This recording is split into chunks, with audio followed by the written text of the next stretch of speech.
ദിശ പ്രായോജകർ department of justice.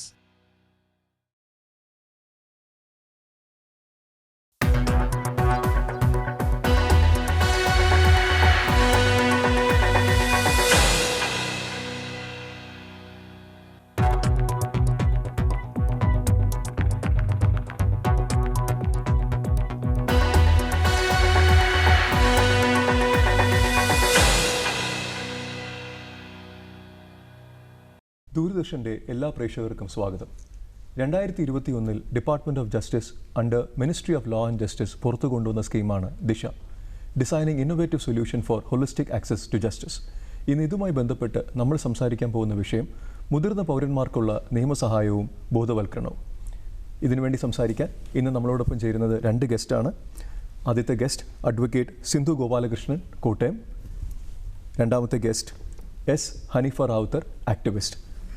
രണ്ടുപേർക്കും പരിപാടിയിലേക്ക് സ്വാഗതം.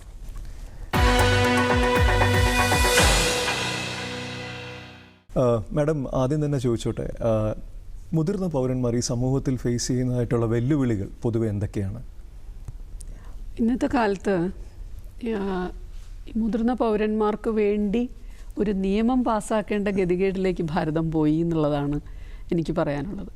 2007 ഇങ്ങനെ ഒരു നിയമം വന്നപ്പോഴുള്ള സാഹചര്യത്തേക്കാൾ ഈ നിയമം വന്നിട്ടും മുതിർന്ന പൗരന്മാർക്ക് വേണ്ട സംരക്ഷണം വേണ്ട രീതിയിൽ കുടുംബങ്ങളിൽ നിന്ന് കിട്ടുന്നുണ്ടോ എന്നുള്ളത് ഇപ്പോഴും നമ്മൾ സംശയിക്കേണ്ടിയിരിക്കുന്നു. കുടുംബങ്ങളിൽ നിന്ന് അങ്ങനെ ഒരു സംരക്ഷണം കിട്ടാതെ വരുന്നത് ബോധവൽക്കരണത്തിൻ്റെ കുറവ് മാത്രമല്ല, നമ്മുടെ കൾച്ചർ തന്നെ മാറിപ്പോകുന്നു. അതാണ് ഇതിൻ്റെ ഒരു അടിസ്ഥാനപരമായ കാര്യം. എല്ലാവരും വളരെ ഗ്രീഡി ആയിക്കൊണ്ടിരിക്കുന്നു. അച്ഛനമ്മമാരുടെ സ്വത്തിനാണ് കൂടുതൽ മക്കൾക്ക് ആവശ്യം, അല്ലെങ്കിൽ അച്ഛനമ്മമാരുടെ സമ്പാദ്യത്തിലേക്കാണ് അവരുടെ കണ്ണ്. അവരെ സംരക്ഷിച്ച് വളർത്തി കൊണ്ടുവന്ന് അവർക്കൊരു ലൈവ്ലിഹുഡ് ഉണ്ടാക്കുന്നത് വരെ ഈ അച്ഛനമ്മമാർ സംരക്ഷിച്ചതാണ്. അങ്ങനെ സംരക്ഷിക്കണമെങ്കിൽ ഒരു 24 വയസ്സ് 25 വയസ്സ് വരെ ഒരു കുട്ടിയെ വളർത്തി വലുതാക്കി കൊണ്ടുവന്നിട്ടാണ് അവന് അല്ലെങ്കിൽ അവൾക്ക് ഒരു ജോലി കിട്ടുന്നത്. അത്രയും കാലം ഒരിക്കലും ഒരു അച്ഛനമ്മയെ നോക്കേണ്ടി വരില്ല ഒരിക്കലും. എന്നിട്ടും മക്കൾ അവരെ അവഗണിക്കുകയോ അല്ലെങ്കിൽ അവർക്ക് വേണ്ട സംരക്ഷണം നൽകുക എന്ന് പറയുമ്പോൾ അത് കുറച്ച് പണമായിട്ട് കൊടുക്കുക എന്നുള്ളതല്ല നിയമം ഉദ്ദേശിക്കുന്നത്. അതിൻ്റെ അകത്ത് അവരുടെ വസ്ത്രം, അവരുടെ ഭക്ഷണം, അവരുടെ മരുന്ന്, ഹോളിസ്റ്റിക്കായിട്ട് എല്ലാ കാര്യങ്ങളും അതിൽ ഉൾപ്പെടണം. അല്ലാതെ കുറച്ച് തുക മാത്രം കൊടുക്കുക എന്നുള്ളതല്ല അതുകൊണ്ട് ഉദ്ദേശിക്കുന്നത്. അപ്പോൾ അവരുടെ സ്ഥിതി ഇപ്പോഴും മെച്ചപ്പെട്ടിട്ടില്ല എന്നുള്ളതാണ് സത്യം. സാറിൻ്റെ പ്രവർത്തന മേഖല തന്നെ അതാണല്ലേ? അതെ അതെ അതെ.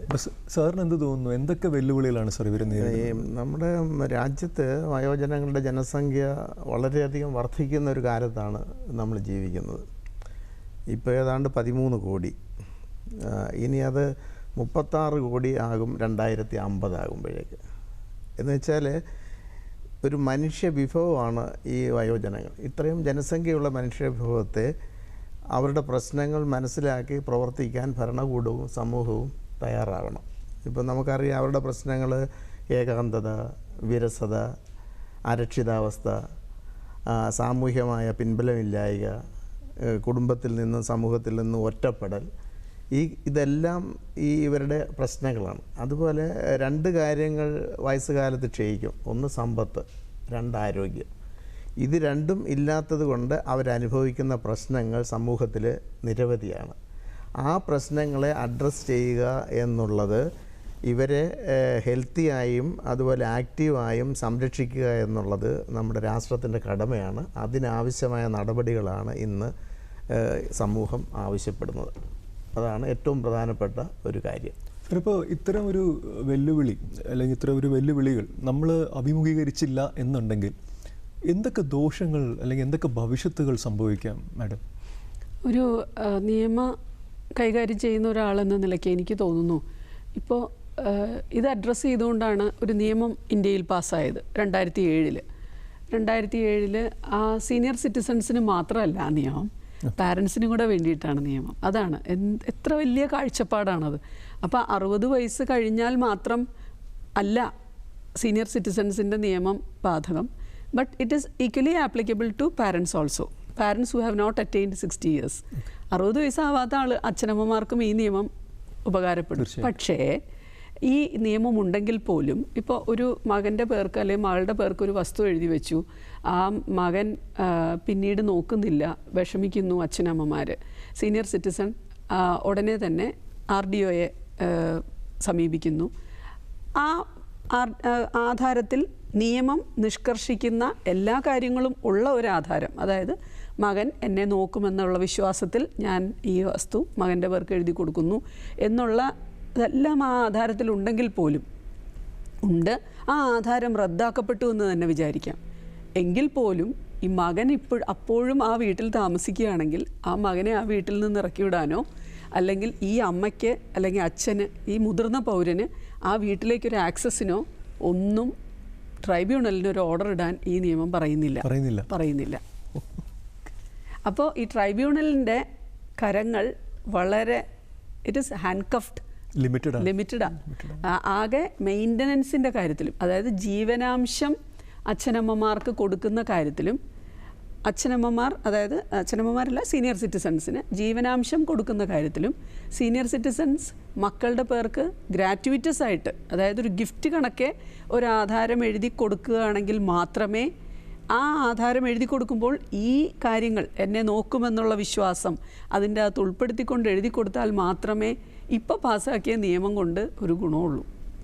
അതല്ല എങ്കിൽ ഈ മകൻ ബുദ്ധിമുട്ടുണ്ടാക്കുന്ന മകനെ ആ വീട്ടിൽ നിന്ന് ഇറക്കി വിടാനോ അല്ലെങ്കിൽ ബുദ്ധിമുട്ടുണ്ടാക്കുന്ന ഒരു കാര്യം അവിടെ നടക്കുമ്പോൾ അത് ചെയ്യരുതെന്ന് പറയാനോ ഒന്നും ട്രൈബ്യൂണലിന് അധികാരമില്ല. അതിനൊക്കെ സിവിൽ കോടതിക്ക് അധികാരമുള്ളൂ.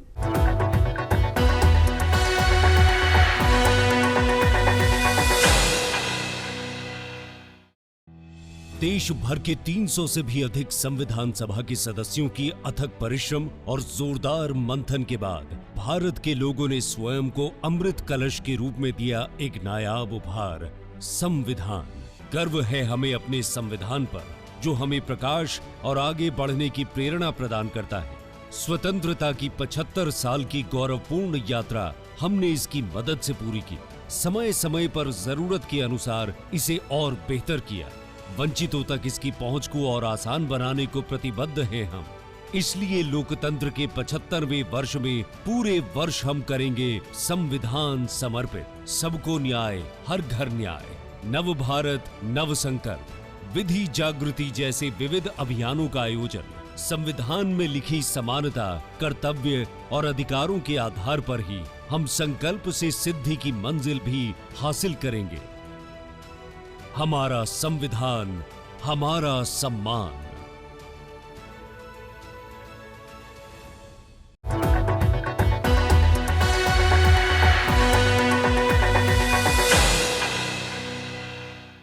ഈ നിയമം 2007 നിയമം മാത്രമല്ല ഈ മുതിർന്ന പൗരന്മാർക്ക് ബാധകമായിട്ടുള്ള കാര്യം.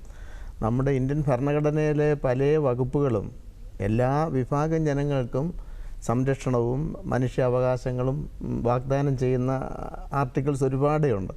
ഇപ്പോൾ ആർട്ടിക്കിൾ 21 അന്തസ്സോടെ ജീവിക്കാനുള്ള അവകാശം എല്ലാ പൗരന്മാർക്കും നൽകുന്നതാണ്. എല്ലാ പൗരന്മാർക്കും എന്ന് പറയുമ്പോൾ അതിനകത്ത് മുതിർന്ന പൗരന്മാരും വരും.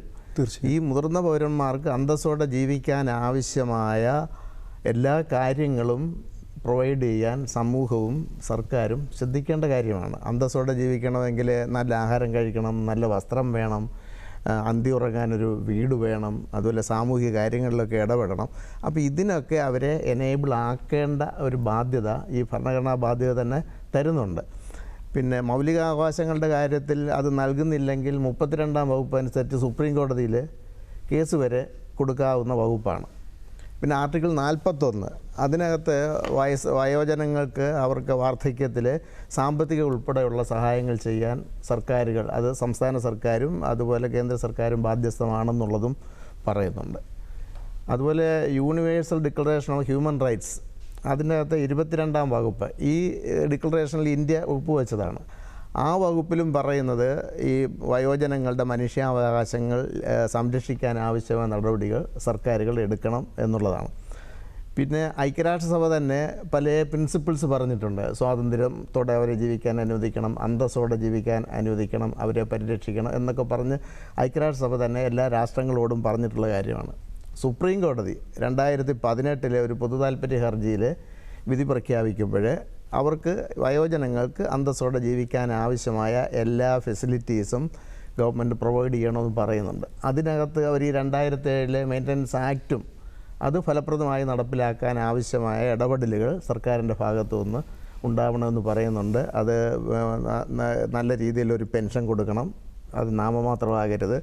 പിന്നെ അവർക്ക് അന്തിയുറങ്ങാൻ സ്വന്തം വീട്ടിൽ പറ്റുന്നില്ലെങ്കിൽ വൃദ്ധസദനങ്ങൾ എല്ലാ ജില്ലകളിലും സ്ഥാപിക്കണം, ആശുപത്രി സൗകര്യങ്ങളും ചികിത്സാ സൗകര്യങ്ങളും അവർക്ക് നൽകണം, തുടങ്ങിയ കാര്യങ്ങളെല്ലാം ആ നിയമത്തിൽ പറയുന്നുണ്ട്. തീർച്ചയായിട്ടും സാർ, ഇത് ശരിക്കും ഇതിനെക്കുറിച്ചൊക്കെ ഉള്ള ഒരു ബോധവൽക്കരണത്തിന്റെ ഭാഗമായിട്ട് തന്നെയാണ് ദിശ ഒരു സിഗ്നിഫിക്കൻസ് അർഹിക്കുന്നത്. അതെ, കാരണം ഇപ്പോൾ ഇവർക്ക് ഈ നിയമത്തിനെ കുറിച്ച് എന്തെങ്കിലും ഒന്ന് അറിയണം എന്നുണ്ടെങ്കിൽ പലപ്പോഴും ഈ കോടതിയെ സമീപിക്കാനുള്ള ഒരു മടി, അല്ലെങ്കിൽ ചിലപ്പോൾ സാമ്പത്തികമായിട്ടുള്ള ഒരു ബുദ്ധിമുട്ട്, അല്ലെങ്കിൽ നിരക്ഷരത, അജ്ഞത, പല കാരണങ്ങളുണ്ടാവും.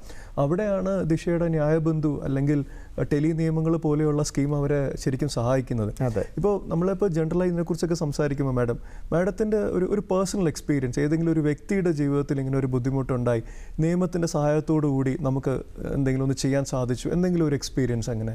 തീർച്ചയായിട്ടും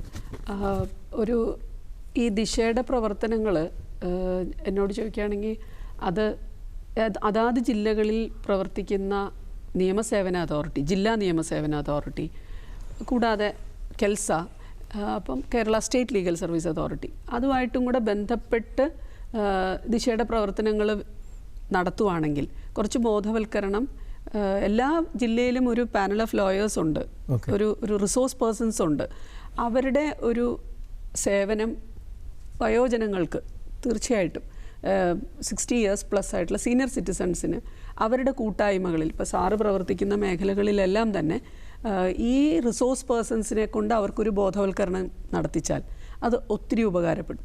സർക്കാർ ഓഫീസുകളിൽ 55+ ആയിട്ടുള്ള അല്ലെങ്കിൽ 50+ ആയിട്ടുള്ള ആളുകൾക്കെല്ലാം എല്ലാ സർക്കാർ ഓഫീസുകളിലും ഈ റിസോഴ്സ് പേഴ്സൺസിനെ കൊണ്ട് അവർക്ക് ലഭ്യമായിട്ടുള്ള നിയമ സംവിധാനങ്ങൾ, അവർക്ക് ലഭ്യമായിട്ടുള്ള നിയമ സംരക്ഷണങ്ങൾ, ഇതിനെക്കുറിച്ചൊരു 50+ ആയിട്ടുള്ള എല്ലാവർക്കും ഒരു നിയമ സാക്ഷരത ഉണ്ടാക്കി കൊടുക്കുന്നത് വളരെ നല്ലതായിരിക്കും. അതിനകത്ത് ഈ നിയമസാക്ഷരത അല്ലെങ്കിൽ ബോധവൽക്കരണം എന്ന് പറയുന്നത് ഈ വയോജനങ്ങൾക്ക് മാത്രം നൽകേണ്ട ഒരു കാര്യമല്ല, സമൂഹത്തിലെ എല്ലാ വിഭാഗം ജനങ്ങൾക്കും നൽകണം. അത് എൻ്റെ അഭിപ്രായത്തിൽ ഇത് വിദ്യാഭ്യാസ കാലത്ത് തന്നെ തുടങ്ങണം. ഈ ഏജിങ് എന്ന് പറയുന്ന ഒരു പ്രോസസ്സാണ്.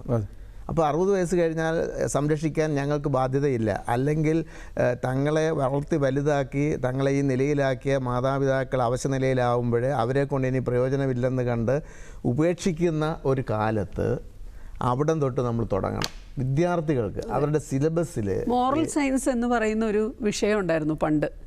എനിക്ക് തോന്നുന്നില്ലേ ഇപ്പം അതുണ്ടെന്ന്. മോറൽ സയൻസ് ഒക്കെ ഉണ്ട്. മോറൽ സയൻസ് എന്നൊരു വിഷയം ഉണ്ടായിരുന്നു പണ്ട്. ഫിസിക്സ് ഉണ്ട്, കെമിസ്ട്രി ഉണ്ട്, ഫിസിക്സ്, കെമിസ്ട്രി, മാത്സ് ഉണ്ട്.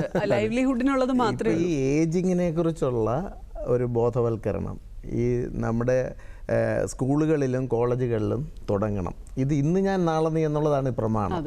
അവർക്ക് ഇത് ബാധകമായിട്ട് വരും. അപ്പോൾ അവിടെ തൊട്ട് തുടങ്ങണം. ഒന്നത്. 2, ഈ നിയമങ്ങൾ, ഈ മെയിൻ്റനൻസ് ആക്ട് 2007 പാർലമെൻറ്റ് പാസ്സാക്കിയ നിയമത്തിൽ തന്നെ പറയുന്നുണ്ട്, ഇതിനകത്തെ പ്രൊവിഷൻസിനെ സംബന്ധിച്ച് വ്യാപകമായ ബോധവൽക്കരണം ഗവൺമെൻറ് നടത്തണം, ഗവൺമെൻറ് ഏജൻസികൾ നടത്തണം. അത് ദൂരദർശൻ, AER, മറ്റ് പത്രമാധ്യമങ്ങളിൽ വഴിയും അല്ലാതെയൊക്കെ നടത്തണം. ആ നിയമത്തിൽ തന്നെ പറയുന്നുണ്ട്. പക്ഷേ അത് ജനങ്ങളിലേക്ക് അത് വേണ്ടത്ര എത്തിക്കാൻ നമുക്കിനിയും സാധിച്ചിട്ടില്ല എന്നുള്ളതാണ് സത്യം. പോക്സോ നിയമം പാഠ്യപദ്ധതിയിൽ ഉൾപ്പെടുത്തണമെന്ന് പറഞ്ഞ് ജസ്റ്റിസ് ബെച്ചു കുര്യൻ തോമസിൻ്റെ ഒരു വിധിയുടെ അടിസ്ഥാനത്തിൽ ഇപ്പോൾ അത് പാഠ്യവിഷയമായി മാറുന്നു. പോക്സോ നിയമങ്ങൾ, protection of children from sexual offences act. നന്നായിട്ട് എഴുതിയ നിയമങ്ങളിൽ ഒന്നും പോക്സോ. അതുപോലെ സാറ് പറഞ്ഞതുപോലെ ഇത് ഒരു 5ാം ക്ലാസ് മുതൽ കുട്ടികൾക്ക് അവർക്ക് ആവശ്യമുള്ള നിയമം. അപ്പോൾ അവർക്ക് എൽഡർലി ആയിട്ടുള്ള ആളുകളെ റെസ്പെക്റ്റ് ചെയ്യാനും അവർ പഠിക്കും, റെസ്പെക്റ്റ് ചെയ്യാൻ പഠിക്കും, അവരെ സ്നേഹിക്കാൻ പഠിക്കും. അവരുടെ ഈ സമൂഹത്തിന് അവരുടെ കുടുംബത്തിലേക്ക് നൽകിയിട്ടുള്ള സംഭാവനകൾ എന്താണെന്ന് കുട്ടികളൊന്ന് തിരിച്ചറിയും. അപ്പോൾ ഈ നിയമബോധവൽക്കരണം സാറ് പറഞ്ഞതിനോട് ഞാനും യോജിക്കുന്നു. സ്കൂൾ തലം മുതൽ തുടങ്ങിയാൽ വളരെ നല്ലത്. പക്ഷേ ഇവരുടെ ഞാൻ നേരത്തെ പറഞ്ഞ ആ 50+ ആയിട്ടുള്ളവർക്ക് കൊടുക്കണമെന്ന് പറഞ്ഞ കാര്യം, ഇങ്ങനെയുള്ള നിയമം ഉണ്ട് എന്ന് പറഞ്ഞാൽ മാത്രം പോരാ. അതിൻ്റെ അകത്തിപ്പോൾ ഈ സീനിയർ സിറ്റിസൺസിൻ്റെ നിയമത്തിലെ ഏറ്റവും വലിയ പ്രത്യേകത അവർ മക്കളുടെ പേർക്ക് എഴുതി കൊടുക്കുന്ന ആധാരങ്ങളിൽ പ്രത്യേകമായ ഒരു നിഷ്കർഷയുണ്ടാകണം, അതിൽ എന്നെ നോക്കിക്കൊള്ളാം എന്നുള്ള വിശ്വാസത്തിന്മേൽ ഞാൻ നിനക്ക് എഴുതി തരുന്നു എന്ന് പറഞ്ഞ് എഴുതിയാൽ മാത്രമേ ട്രൈബ്യൂണലിന് അത് റദ്ദാക്കാൻ പറ്റുള്ളൂ. മകൻ നോക്കിയില്ലെങ്കിൽ വളരെ വലിയൊരു വാലിഡ് പോയിന്റ് ആണ് ഇല്ലേ? മാഡം. അതെ അതെ, തീർച്ചയായിട്ടും. ആ ഒരു സംഗതി ആ ആധാരത്തിൽ ഇല്ല എങ്കിൽ ആ ആധാരം റദ്ദ് ചെയ്യേണ്ടെന്നാണ് ഇതുവരെ സുപ്രീം കോടതി മാഡം, പറഞ്ഞുകൊണ്ടിരിക്കുന്നത്. ഞാൻ ഒന്ന് ചോദിച്ചോട്ടെ, എന്തെങ്കിലും ഒരു പേഴ്സണൽ അനുഭവം ഞാൻ ഏതെങ്കിലും ഒരു ക്ലയന്റ്? പറയാം. ഒരു കേസിൻ്റെ അകത്ത് ഒരു പ്രായം ചെന്നൊരു സ്ത്രീ, വളരെ അരിസ്റ്റോക്രാറ്റിക് ആയിട്ടുള്ള ഫാമിലിയിൽ താമസിച്ചിരുന്ന ഒരു സ്ത്രീ, അവരുടെ മക്കളെല്ലാവരും നല്ല നിലയിലാണ്, എല്ലാവരും പലരും വിദേശത്തുമൊക്കെയാണ്. പക്ഷേ അമ്മയ്ക്ക് ആ വീട്ടിൽ തന്നെ താമസിക്കണം. അവരുടെ ഭർത്താവിൻ്റെ കുടുംബ വീടാണത്. ആ സ്ത്രീ വളരെ സങ്കടത്തോടെ അവർ എൻ്റെ അടുത്ത് വന്ന്, അവരുടെ മകൻ ആ നാട്ടിൽ അറിയപ്പെടുന്ന ഒരാളാണ്. ഏറ്റവും അതിൻ്റെ അകത്തൊരു പ്രത്യേകത എന്ന് പറഞ്ഞാൽ കൗൺസിലിംഗ് പോലുള്ള കാര്യങ്ങൾ നാട്ടിലുള്ളവർക്ക് കൊടുക്കുന്ന ഒരാളാണ്. അതാണ് അതിൻ്റെ വേറൊരു പ്രത്യേകത. അങ്ങനെയുള്ള ആൾ സ്വന്തം അമ്മയ്ക്ക് വേണ്ടതൊന്നും നൽകുന്നില്ല. എന്നിട്ട് അവർ അടുക്കളയോട് ചേർന്ന ഒരു മുറിയിലുമാണ് ഈ സ്ത്രീയുടെ ജീവിതം ഒതുങ്ങുന്നത്. എന്നിട്ട് അവർ പുറത്ത് ഒരു പൈപ്പുണ്ട്, ആ ഒരു പൈപ്പേ അവർക്ക് ഉപയോഗിക്കാൻ മകൻ അനുവദിച്ചിട്ടുള്ളൂ. ഒരു പൈപ്പേ ഉപയോഗിക്കാൻ അനുവദിച്ചിട്ടുള്ളൂ. എന്നിട്ട് ഇവർക്ക് ഭക്ഷണം ഉണ്ടാക്കാനൊന്നും വയ്യ. അവർ അടുത്തൊരു ഹോസ്പിറ്റലിലെ ക്യാൻറ്റീനിൽ പോയാൽ ഭക്ഷണം കഴിക്കുന്നത്. അപ്പോൾ വേറെ വിദേശത്തുള്ള മകൾ പൈസ അയച്ചു കൊടുക്കും. എന്നിട്ട് അവർ പോയി ക്യാൻറ്റീനിൽ പോയി ഭക്ഷണം കഴിക്കും. ഇങ്ങനെ അവരെ ഇട്ട് വിഷമിപ്പിക്കുക. മകൻ വീട് റിനോവേറ്റ് ചെയ്യാൻ വേണ്ടി ലോൺ എടുക്കാൻ മകൻ്റെ പേർക്ക് ഈ ഒരു ആധാരം എഴുതി കൊടുക്കേണ്ട ഒരു സാഹചര്യം വന്നുപോയി. അങ്ങനെ എഴുതി കൊടുത്തുവെങ്കിലും കുറച്ച് വിവരമുള്ള സ്ത്രീ ആയതുകൊണ്ട് ഈ ആധാരത്തിൽ പ്രത്യേകമായിട്ട് മകൻ ഈ മരുമകൾ നോക്കില്ല എന്നുള്ള ഒരു തോന്നൽ അവരുടെ ഉള്ളിലുണ്ടായിരുന്നത് കൊണ്ടായിരിക്കാം ആരോ പറഞ്ഞിട്ട് ഇങ്ങനെ ഒരു സ്റ്റിപ്പുലേഷനും കൂടെ അതിൻ്റെ അകത്ത് എഴുതി. നേരത്തെ മാഡം പറഞ്ഞ ആ ക്ലോസ് എഴുതി. എഴുതിയത് കൊണ്ട് ഈ ആധാരം റദ്ദാക്കപ്പെട്ടു. എൻ്റെ അടുത്ത് വന്നു, ഞാൻ അവരെ ട്രൈബ്യൂണലിലേക്ക് ഒരു പരാതി കൊടുത്തു. അത് അന്വേഷിച്ചു. അത് മാത്രമല്ല, അവർ ഒരു എൻക്വയറി നടത്തി, ഇവരുടെ ജീവിത രീതി എങ്ങനെയെന്ന് ഒരു എൻക്വയറി റിപ്പോർട്ടും ഉണ്ട് ആ കേസിൽ. അങ്ങനെ ആ ആധാരം റദ്ദ് ചെയ്യപ്പെട്ടു. പക്ഷെ മകനും ഭാര്യ അവിടെ താമസിക്കുക. ട്രൈബ്യൂണലിൽ എന്ത് ചെയ്യാൻ പറ്റും? ആദ്യം പറഞ്ഞ ആ ഒരു അപ്പോൾ പിന്നെ അവർ സിവിൽ കേസ് കൊടുക്കേണ്ടി വന്നു, to remove him from this house. ഇപ്പോഴും ആ കേസ് തീർന്നിട്ടില്ല. ഇത് നിയമം കൊണ്ട് മാത്രം പരിഹരിക്കാനൊക്കുന്നൊരു വിഷയമല്ല ഇത് വൈകാരികമാണ്. അച്ഛൻ, അമ്മ, രക്തബന്ധം, മകൻ, മകൾ എന്നൊക്കെ പറയുന്നത്. ഇപ്പം നമ്മുടെ സമൂഹത്തിൽ അച്ഛനമ്മമാരെ പീഡിപ്പിക്കുന്ന സംഭവങ്ങൾ നിരവധി നടക്കുന്നുണ്ടെങ്കിലും കേസുകൾ അതിനനുസരിച്ച് വരുന്നില്ല. അത് 2-3 കാരണങ്ങളുണ്ട്. ഒന്ന്, കുറേ പേര് ഈ നിയമത്തെക്കുറിച്ച് അറിവില്ലാത്തത് കൊണ്ട് ചെയ്യാതിരിക്കുന്നുണ്ട്. രണ്ടാമത്, ഇത് എൻ്റെ മകൻ, എൻ്റെ മകൾ എന്നെ പീഡിപ്പിച്ചാലും അത് പുറത്തു പറയുന്നത് കുടുംബത്തിനൊരു നാണക്കേട്. ഞങ്ങളുടെ സംഘടന എന്ന നിലയ്ക്ക് ഇപ്പോൾ ഈ കേസിൽ വ്യക്തികൾക്ക് മാത്രമല്ല സംഘടനകൾക്കും കേസ് കൊടുക്കാം. അപ്പോൾ അങ്ങനെ ഞങ്ങൾ തന്നെ ഈ തിരുവനന്തപുരം, കൊല്ലം, വയനാട് ജില്ലകളിൽ ചില കാര്യങ്ങളിൽ ഇടപെട്ടു. ഞങ്ങളുടെ സംഘടനാ പ്രതിനിധികൾ RDOയ്ക്ക് ആ സംഘടന എന്ന നിലയ്ക്ക് തന്നെ കേസ് കൊടുത്തു. അപ്പോൾ ഈ തിരുവനന്തപുരത്ത് ആണിത് ഏറ്റവും വഷളാണെന്ന് എനിക്ക് തോന്നുന്നു. ഇവിടെ ഈ അച്ഛനമ്മമാർ എന്ന് വെച്ചാൽ യൂസ് ആൻഡ് ത്രോ എന്ന് പറയുന്ന സിദ്ധാന്തമാണ് ഇപ്പോഴും നടക്കുന്നത്. അവരെ കൊണ്ട് ഇനി ഒരു പ്രയോജനവുമില്ല. അല്ലെങ്കിൽ അവർ താമസിക്കുന്ന മുറി വാടകയ്ക്ക് കൊടുത്താൽ ഞങ്ങൾക്ക് ലക്ഷങ്ങൾ കിട്ടും. അപ്പോൾ ആ നിലയ്ക്ക് അച്ഛനമ്മമാരെ ഇറക്കി വിട്ട സംഭവത്തിൽ ഞങ്ങളുടെ സംഘടന തന്നെ ഇടപെട്ട് RDOയെ കണ്ട് കേസ് കൊടുത്ത് ഫയൽ ചെയ്ത് അവർക്ക് അനുകൂലമായി വിധി സമ്പാദിച്ചു കൊടുത്തിട്ടുണ്ട്. അവിടെ നിന്ന് ഇറക്കി വിടരുന്നുള്ളൂ. അതുപോലെ തന്നെ മെയിൻ്റനൻസ് ഒരു 10,000 രൂപ സാമ്പത്തിക ശേഷി അനുസരിച്ച് അവർക്ക് ഇത് കൊടുക്കണം എന്നുള്ള തരത്തിൽ മാക്സിമം 10,000 രൂപീസാണ് കൊടുക്കാൻ പറ്റുന്നത്. അത് വാങ്ങിച്ചു കൊടുത്തിട്ടുണ്ട്. പിന്നെ കഴിയുന്നിടത്തോളം ഞാൻ നേരത്തെ പറഞ്ഞല്ലോ, ഇത് വൈകാരിക പ്രശ്നമാണ്. ഈ കേസ് കഴിഞ്ഞിട്ട് മുമ്പേ പറഞ്ഞതുപോലെ കേസ് കഴിഞ്ഞാലും ഇവർ ആ വീട്ടിലേക്ക് തന്നെയാണ് പോകുന്നത്. അപ്പം അത് ഈ ബോധവൽക്കരണം അതുകൊണ്ടാണ് നമുക്ക് വളരെ ചെറുപ്പം മുതലേ ഇതിനകത്ത് വേണം എന്ന് നമ്മൾ പറയുന്നത്. പുത്രോ രക്ഷതി വാർദ്ധയ്ക്ക് എന്നാണ് പഴയ പ്രമാണം. അന്ന് ഈ നിയമമില്ലായിരുന്നു. 2007 നിയമം ഒന്നും പണ്ടില്ലല്ലോ. പക്ഷേ ഇതെൻ്റെ കടമയാണെന്നുള്ള മട്ടിൽ അച്ഛനമ്മമാരെ, വൃദ്ധരെ നോക്കേണ്ടത് മക്കൾ സന്തോഷത്തോടു കൂടി ചെയ്തിരുന്ന ആ കാലം കഴിഞ്ഞു.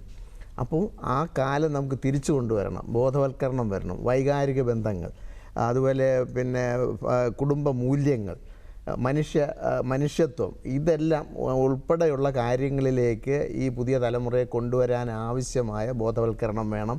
അതോടൊപ്പം ഈ നിയമത്തെ സംബന്ധിച്ച് ജനങ്ങൾക്ക് വ്യാപകമായ അറിവ് കൊടുക്കുകയും വേണം.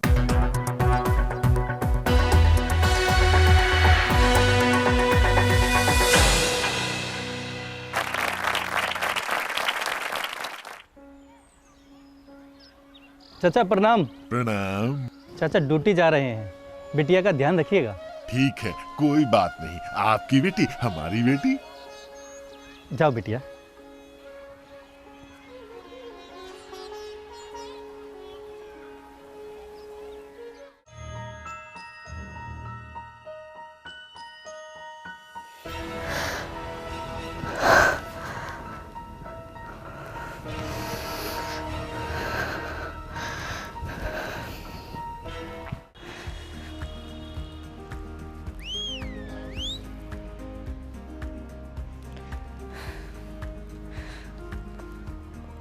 ओए होए कहाँ चली?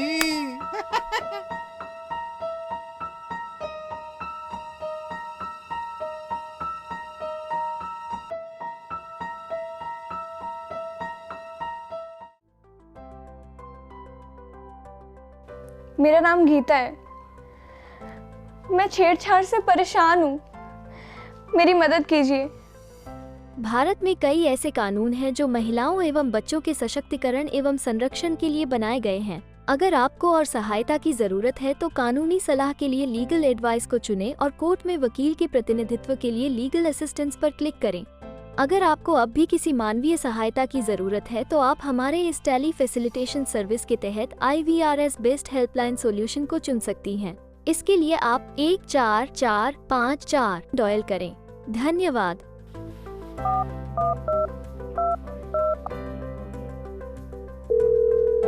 नमस्कार, मैं आशीष आपकी किस तरह से सहायता कर सकता हूँ? मेरा नाम गीता है। मैं छेड़छाड़ से बहुत परेशान हूँ, मेरी मदद कीजिए। आपके मामले को देखते हुए आपकी बात अपने काउंसलर से कराता हूँ। आप अपनी बात इनसे खुलकर कहिए, इससे आप अपने आप में आत्मविश्वास महसूस करेंगी। इसके पश्चात मैं आपको लॉयर से कनेक्ट करा दूंगा।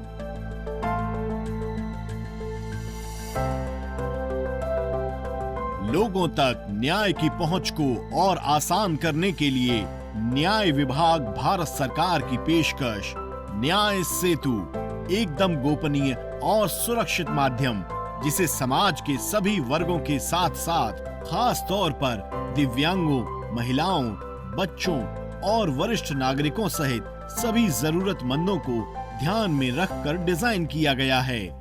न्याय सेतु एक ऐसा प्लेटफॉर्म जहां कानूनी जानकारी, टेली लॉ और न्याय बंधु की सभी सेवाओं का है समागम। न्याय सेतु, सभी होंगे अब और सशक्त। न्याय पाने की राह अब होगी आसान।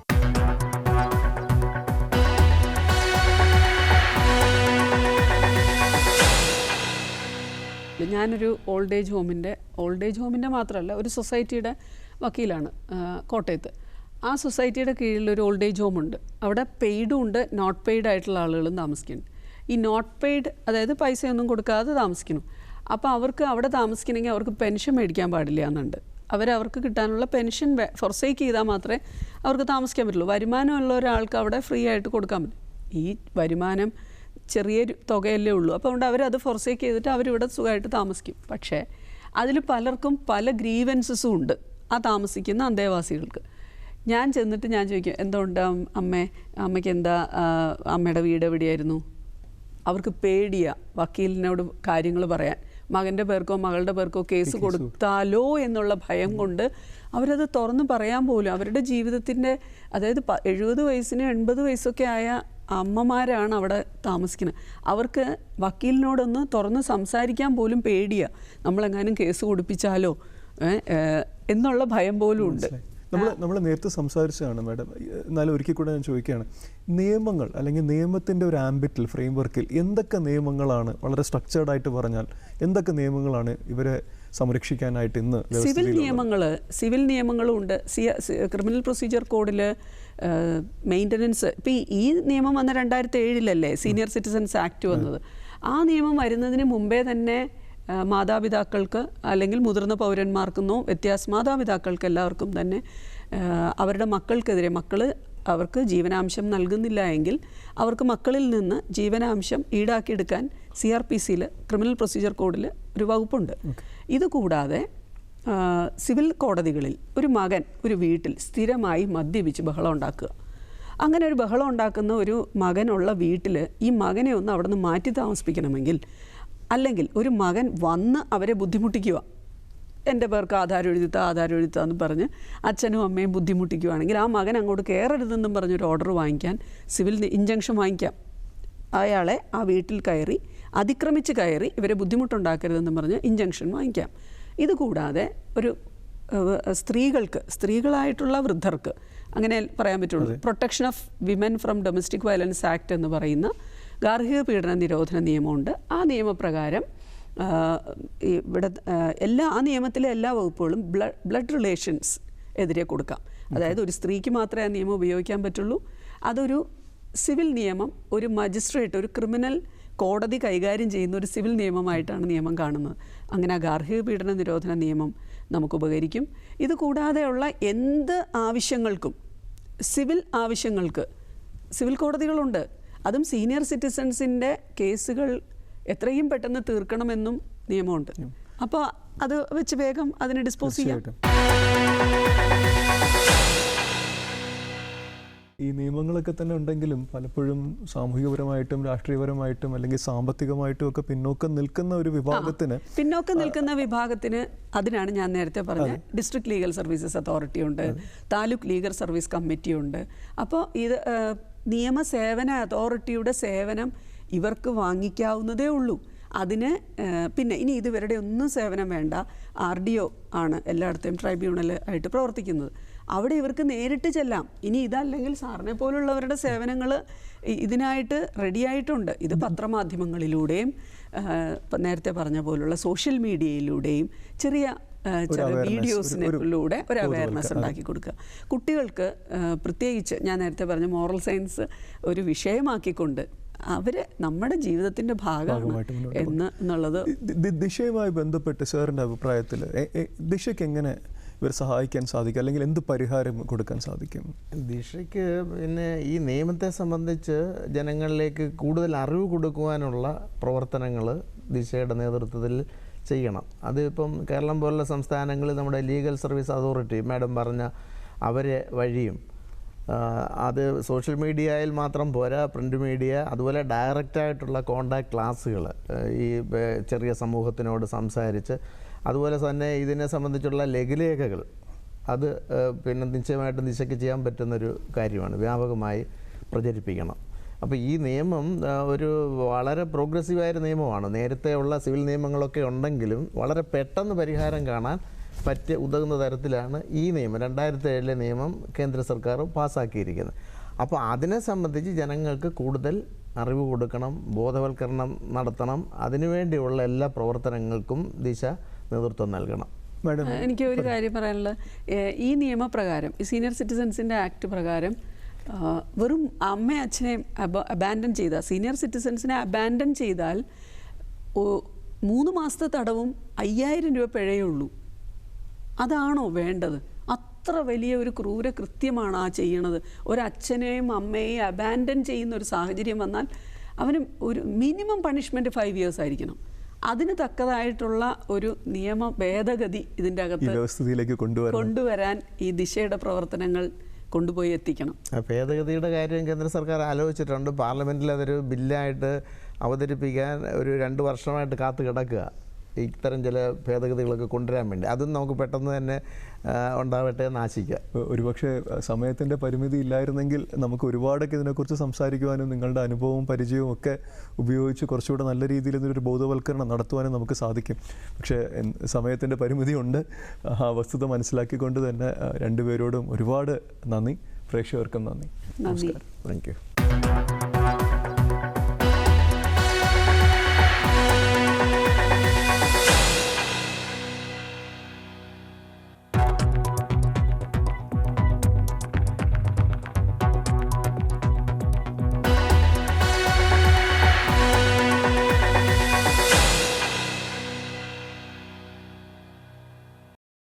ദിശ പ്രായോജകർ ഡിപ്പാർട്ട്മെന്റ് ഓഫ് ജസ്റ്റിസ്.